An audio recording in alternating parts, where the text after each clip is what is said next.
Hello everyone. बेटा आज हम डिस्कस करेंगे क्लास 9th का सिविक्स का चैप्टर 3 कॉन्स्टिट्यूशनल डिजाइन। तो सबसे पहले इसके लिए हमें देखना होगा कि कॉन्स्टिट्यूशन होता क्या है। ठीक है बेटा, व्हाट इज कॉन्स्टिट्यूशन?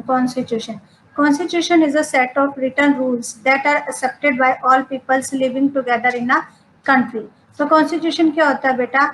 एक ऐसा रिटन डॉक्यूमेंट्स होता है जिसमें कि हमारी कंट्री को कैसे रूल किया जाएगा उसके रूल्स एंड रेगुलेशन होते हैं, और उनके ऊपर सभी जो लोग होते हैं, चाहे वो अमीर है गरीब है किसी भी लेवल के, हमारा प्रेसिडेंट है, हमारे लीडर्स है, कॉमन पीपल है, उन सभी की सहमति होती है, उन सभी के द्वारा वो एक्सेप्टेड भी होते हैं। दूसरा क्या है? It generates a degree of trust and coordination among the people. Constitution जो है बेटा वो लोगों के बीच में ट्रस्ट और कोऑर्डिनेशन जो है वो उत्पन्न करता है। तीसरा, it specifies powers of the government and how it should function. ये कॉन्स्टिट्यूशन ये स्पेसिफाई करता है कि हमारी जो गवर्नमेंट है उसकी पावर्स क्या होंगी और वो कैसे फंक्शन करेंगी। It limits the powers of the government and ensure certain rights to the people. Constitution जो है वो गवर्नमेंट के पावर्स तो बताता है, उनको लिमिट करता है, भाई वो अपनी पावर्स का मिसयूज ना करे, और उसके साथ साथ जो कॉमन पीपल होते हैं उनके राइट्स को भी श्योर करता है कि उनके जो राइट्स है उनको कोई भी उनसे छीनेगा नहीं। उसके बाद है आपका अपार्थाइड। ये अपार्थाइड क्या होता है? स्ट्रगल अगेंस्ट अपार्थाइड इन साउथ अफ्रीका।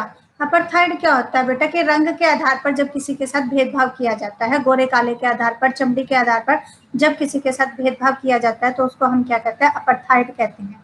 साउथ अफ्रीका में जो है बेटा ये अपार्थाइड जो है वो बहुत ज्यादा था, और उसके खिलाफ फिर जो है वहाँ के जो लोग थे उन्होंने स्ट्रगल किया, और फिर वहाँ पर जो है इस भेदभाव को खत्म करके वहाँ पर जो है डेमोक्रेटिक गवर्नमेंट जो है वो फॉर्म हुई थी।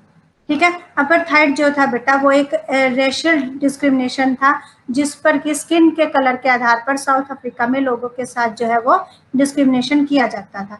ठीक है बेटा, आपने पहले भी पढ़ा है कि जो ब्लैक लोग होते थे उनके रहने की जगह बिल्कुल अलग होती थी, वो व्हाइट कलर के जो लोग थे उनकी जगहों पर जा नहीं सकते थे। बस में भी जैसे अगर वो ट्रैवल करते थे तो उनको अपनी सीट जो है वो व्हाइट कलर के लोगों के लिए खाली करनी पड़ती थी।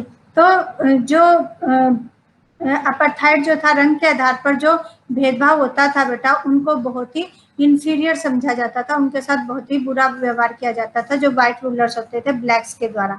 ठीक है। This system was particularly oppressive for the blacks.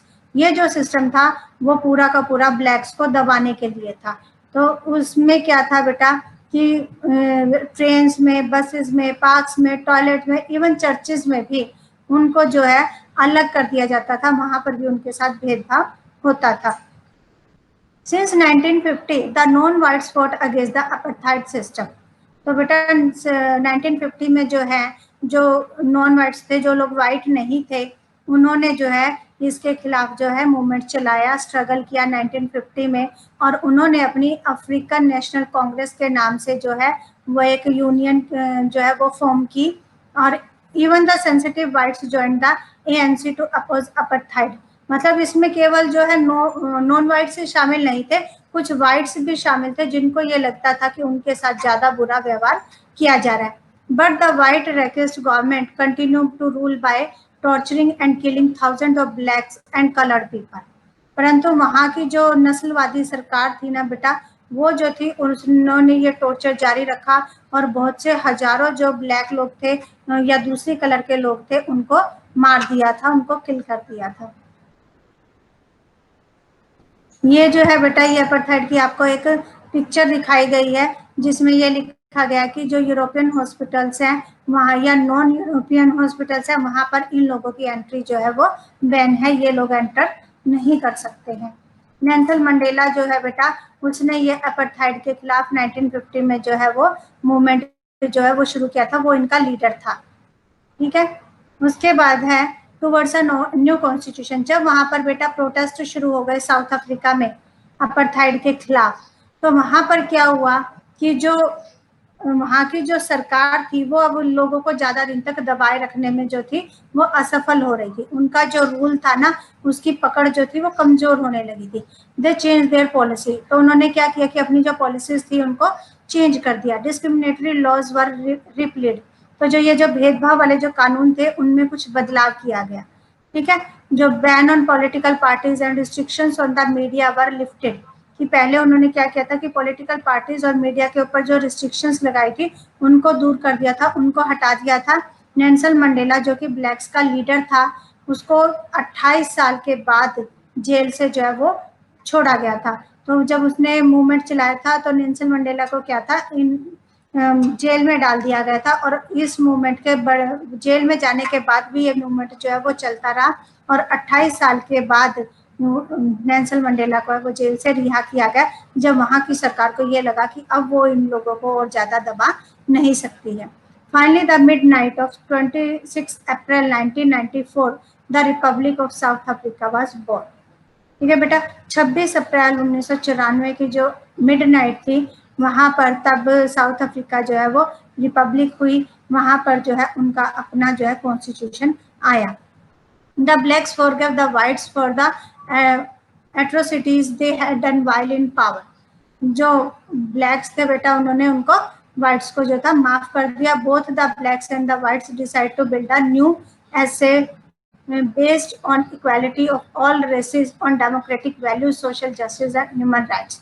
तो ब्लैक और व्हाइट्स दोनों ने मिलकर डिसाइड किया कि वो साउथ अफ्रीका को नया जो है एक नई डेमोक्रेटिक कंट्री बनाएंगे, जहां पर कि सभी को इक्वालिटी जो है वो प्रोवाइड की जाएगी, सोशल जस्टिस मिलेगा, ह्यूमन राइट्स जो है उनको फॉलो किया जाएगा, वो सभी लोगों को दिए जाएंगे। They set together to draw up a common constitution. Black और व्हाइट जो थे वो दोनों इकट्ठे बैठे और उन्होंने जो है कॉमन कॉन्स्टिट्यूशन जो है उसका निर्माण किया। After 2 years of discussion they came out with one of the finest constitutions। 2 साल के डिस्कशन के बाद बेटा उन्होंने एक बहुत ही अच्छा जो है संविधान वो बनाया। It gave to its citizen the most extensive rights available in any country. तो उन्होंने अपने देश के नागरिकों को जो सबसे ज्यादा राइट्स कोई कंट्री दे सकती है वो अपने कंट्री के नागरिकों को जो सिटीजन्स का है वो राइट्स उन्होंने प्रोवाइड करवाए। It inspires democrats all over the world. It the most undemocratic country is now seen as a model of democracy. कि वो कंट्री जो सबसे ज्यादा अलोकतांत्रिक थी, अब वो सबसे ज्यादा लोकतांत्रिक का जो मॉडल है वो लेकर लोगों के सामने प्रस्तुत हुई है। मतलब एक नॉन डेमोक्रेटिक कंट्री जो है अब वो एक डेमोक्रेटिक कंट्री का एक मॉडल हो गई है दूसरे देश के लोगों के लिए। Making of Indian constitution challenge, कि इंडिया का जो कॉन्स्टिट्यूशन बना था बेटा तब उसके सामने क्या क्या चैलेंजेस थे। India's constitution was drawn up under very difficult circumstances। हमारा जो संविधान है बेटा वो बहुत ही कठिन परिस्थितियों में बना था, क्योंकि हमारे देश पे काफी टाइम से अंग्रेजों ने रूल किया था और फिर पार्टीशन हो गया था। तो उस वजह से जब कॉन्स्टिट्यूशन बना था तो बहुत ही डिफिकल्ट जो सिचुएशन थी वो थी। The making of constitution for a huge and diverse country like India was not easy. सभी को पता है कि हमारी कंट्री कितनी बड़ी है और उस पर डाइवर्सिटी भी कितनी ज्यादा है। तो इतनी बड़ी और डाइवर्स कंट्री के लिए कॉन्स्टिट्यूशन बनाना कोई आसान काम नहीं था। The country was born through a partition on the basis of religious difference. तो हमारी कंट्री जो है जब वो अस्तित्व में आई तो बेटा उसके सामने भाई धर्म के आधार पर डिफरेंसेस बहुत ज्यादा दिखाई दे रहे थे, क्योंकि इस आधार पर जो है हमने पार्टीशन को झेला था। Unification of the princely state, तो जो हमारी प्रिंसली जो प्रांतीय सरकार थी, देशी रियासतें जहाँ पर कि नवाब और ये सब जो है सम्राट हुआ करते थे, उनको इकट्ठा करना एक बहुत बड़ी जो थी चैलेंज था, बहुत बड़ी रिस्पॉन्सिबिलिटी थी। The makers of the constitution has anxieties about the present and future of the country. तो जो हमारा जो कॉन्स्टिट्यूशन को बनाने वाली जो हमारी जो कॉन्स्टिट्यूशन असेंबली थी उसके सामने बेटा बहुत बड़े चैलेंजेस थे कि प्रेजेंट और फ्यूचर को देख के कॉन्स्टिट्यूशन जो है वो बनाना था उनको। उसके बाद है making of Indian constitution advantages, कि एडवांटेजेस क्या थे कॉन्स्टिट्यूशन को बनाने के। Unlike south Africa, Indian constitution makers had concerns during the freedom struggle itself about what a democratic India should look like. कि बेटा साउथ अफ्रीका की तरह जो भारत के जो मेकर्स थे, कॉन्स्टिट्यूशन को बनाने के जो मेकर्स थे, उन्होंने जब अपनी आज़ादी के लिए स्ट्रगल किया तो उनका जो सपना था भाई हमारा देश जो है आज़ाद होने के बाद कैसा होना चाहिए, तो वो उनके पास एक्सपीरियंस था कि उन्होंने कितना कुछ झेला है। जैसे साउथ अफ्रीका के लोगों ने कितना कुछ झेला था, वैसे ही हमारे देश के लोगों ने भी बहुत कुछ झेला था। तो उनको एक एडवांटेज ये भी था कि उनको भाई कौन कौन से राइट्स जो है लोगों को दिए जाने चाहिए, सरकार की क्या पावर्स होनी चाहिए, उनको एक तरीके से इस चीज़ का एक्सपीरियंस था। In 1928, Motilal Nehru and other leaders drafted a constitution for India. 1928 में बेटा मोतीलाल नेहरू और जो दूसरे लीडर्स थे उन्होंने भारत का संविधान जो था उसका ड्राफ्ट तैयार किया। The Karachi session of Congress deliberate on how independent India should look like. तो कराची सेशन में जो कांग्रेस का जो सेशन हुआ था उसमें ये दिखाया गया था कि जब भारत आज़ाद होगा तो वह कैसा दिखाई देगा। तो वो जो सपना था कह लो, वो जो है वो कराची सेशन में जो है वो लोगों के सामने रखा गया था। Many educated Indians were familiarized with the political and legislative institutions during the colonial rule. तो बेटा क्या कह रहे हैं कि बहुत से जो एजुकेटेड इंडियंस थे, ठीक है, वो जो थे कॉलोनियल जब रूल था, जब अंग्रेजों का हमारे देश में जो रूल था, तो उस समय जो उनको पता था कि क्या कंडीशंस है और कैसे हम इनसे बाहर आ सकते हैं। तो बहुत से जो एजुकेटेड इंडियंस थे उनको पता था कि वो अपनी जो प्रॉब्लम्स है उनके साथ फेमिलियराइज्ड थे, तो उनको पता था कि हम इनका सोल्यूशन कैसे कर सकते हैं। Years of thinking and deliberation on the framework of the constitution had another benefits. भाई कई सालों तक जो है इसके ऊपर चर्चा हुई, विचार विमर्श हुआ, वाद विवाद हुआ कि भाई हमारे देश का कॉन्स्टिट्यूशन जो है वो कैसा होना चाहिए, उसका फ्रेम कैसा होना चाहिए, तो उससे भी बेनिफिट हुआ। Many of the leaders were inspired by the ideals of French Revolution and Socialist Revolution in Russia, etc., but they did not simply imitate these principles. हमारे जो लीडर्स थे बेटा वो फ्रांस की जो क्रांति थी और जो रशिया का जो रेवोल्यूशन था उसको अपना आदर्श मानते थे, ठीक है, लेकिन वो ऐसा नहीं है कि उन्होंने इनको एज इट इज उठाकर हमारे कॉन्स्टिट्यूशन में जो है वो अप्लाई कर दिया हो।